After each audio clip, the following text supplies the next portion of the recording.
Shadowlands Afterlives Revendreth, which is the last covenant, which we haven't seen yet. I haven't seen yet, haven't read it up on it yet, so blind. Let's see what's in it.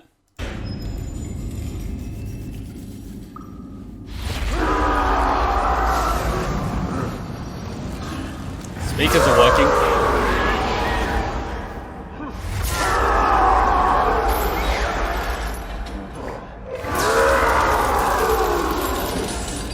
I don't want to go there.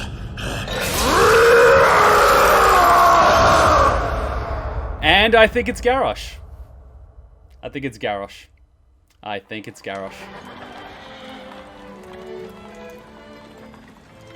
To the good people of Revendreth.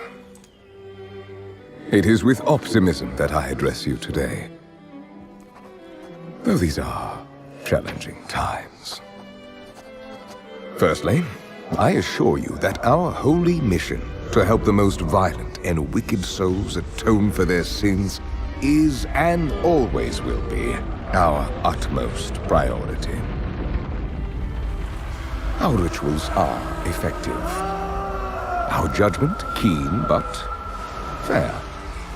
We, Venthyr, remain committed to bringing eventual redemption to all who desire it. It is through your faithful work that even the most evil and prideful beings may ultimately be spared an eternity in the maw.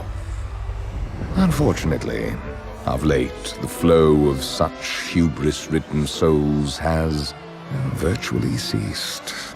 And as a result, anima, our most precious resource, is in dwindling supply. Even we, the faithful who extract the anima, have not been spared the effects of this mysterious drought. Oh, yes, we still have our old reliables, our workhorses. Yet I fear they will not be enough. We are doing everything in our power to gather more anima. But, simply put, we must all, rich and poor alike, make sacrifices for the greater good. Therefore, I have decided to implement a strategy of conservation and rationing, which should keep the anima flowing to those most in need.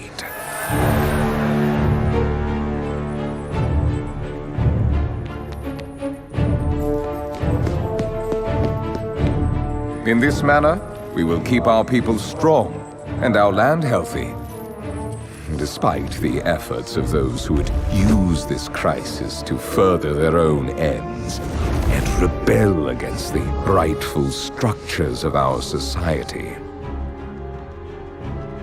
Rest assured, we shall bring these miscreants to justice. With fairness and mercy, of course. I am, after all, nothing if not compassionate. My loyal subjects, we are doing all that can be done to stimulate anima production and fulfill Revendreth's honorable purpose. Remain devout and resolute, and know that I will lead us all into a brighter future.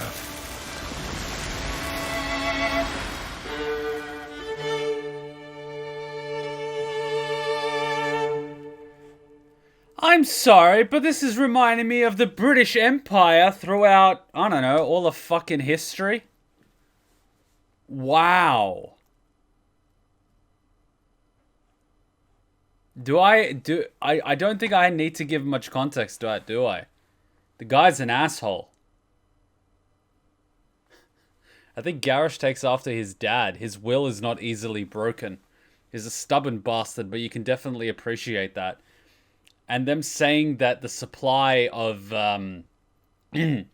naughty individuals has virtually stopped completely aligns with what was happening in the other covenants, with the machine of death being broken by Sylvanas. No one knew's coming to these places, which means there's no anima. Which basically means people are starving. But of course, it doesn't stop assholes like this one from drinking it on tap while people are literally starving. Yeah, thank you very much. This is, oh my god. And Garrosh the milk cow. You're not wrong. You're not wrong. If he was a Tauren, he would literally be a cow, but in this case, he's a workhorse. I mean, Garrosh's story is an interesting one, but if this is where people go to be spared from the Maw, and the Maw is basically for the worst of the worst, you would have all the baddies from Warcraft up until now thrown in there. You know, you would have the Guldans, you would have... Oh, I don't know, would Gul'dan go there, or would he go into the Maw? See, Gul'dan's pretty damn bad. But, you know, Garrosh wasn't good either.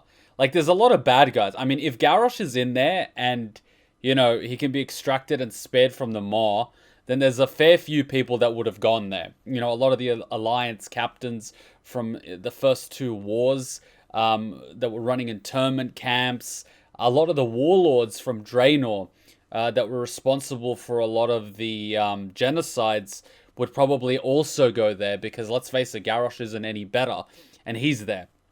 I'm pretty sure Arthas was supposed to go there. I think so too. Because if you were to judge Arthas with merit, he didn't perform the actions that he did as Lich King because he wanted to, but rather because, you know, he was corrupted to. And his original motivation was to save his people. So yeah, his actions were bad, but his intentions weren't necessarily evil. Whereas some of the people aren't corrupted, but they commit these heinous acts because it's what they wanted to do. So there's a big difference there. I do believe Arthas would have rightfully gone here, but he was thrown into the Maw by Uther because reasons. It's going to be interesting. I haven't played or read or watched anything about Shadowlands. I do know that you can join one of the 4 covenants as soon as you start or close into the story. But it's going to be interesting to see the landscape, because clearly there's a drought. Clearly there's no supply. Clearly times are dire. And there's probably going to be something in the mission about trying to solve this problem. Now, I'm pretty sure every single one of the areas is going to have its own means of doing this, but I'm sure in some way it's going to be around, okay, we need souls. Can we get some from the Maw? Possibly. Another one's going to be, can you find out what the F is causing this? Which is probably going to lead into the main storyline, which is probably going to revolve around Sylvanas and the Jailer and the Maw and, you know, God knows who else. Are you going to join a covenant based on Minimax? Makes sense for your class, whatever you like most. I haven't looked at the stats. Now that I've seen all 4 of these videos, I think it's safe for me to start doing a little bit of reading on the covenants. The way I'm looking at it is I like my Hunter. I also have a Paladin. I also have a Death Knight. And I will also probably play my Warlock because I like a little bit of diversity in my gameplay. I will probably pick the Covenant which best aligns, 1, with my interests, and 2, with the abilities for each particular character. Now, I play a lot of Blood Elves, so you might have noticed that. My Hunter's a Blood Elf, my Paladin's a Blood Elf, my Warlock's a Blood Elf, my Demon Hunter's a Blood Elf. So when it comes to that, it's not going to make a huge difference which one I pick. My Hunter is my main, but I'm going to be playing all of them, you know, a fair bit. So I'm probably going to pick with whatever's going to work best with my class. And that way I get the most out of it. But when it comes to me picking personally, from what I've seen so far, without sounding cruel, the Druid one is my least favorite just because I'm not that into the Druids. The zone during Cataclysm was my least favorite because it wasn't my thing. I like this one. Uther's one is probably my second least favorite.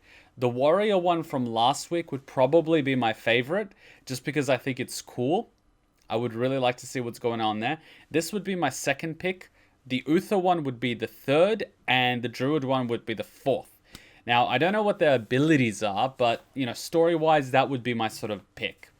I'll see what the abilities are, and I think based on that, I'm going to see which character I'm going to play. I'm not really going to get into competitive raiding or competitive PvP, so it's not really going to matter, because as soon as I get, and I start playing some of the story, I'm probably going to start playing my ult anyway, so not a big deal. As a Death Knight, fire is the best common in a matter of abilities, but I refuse to be with fairies. But I admit, Fairy of Death sounds cool. Well, you can be the most deadly fairy in the forest, and you can sparkle in the sunlight. I'm late. Sorry, be there in 10 minutes. Yeah, all good. Jump in whenever. We can take a brief little break. All right, that's the reaction to that. Thank you for watching. I hope to see you at the Shadowlands live streams. Let's get started with the prelude. We're going to cover Sylvanas. This is part 3, so let's get started.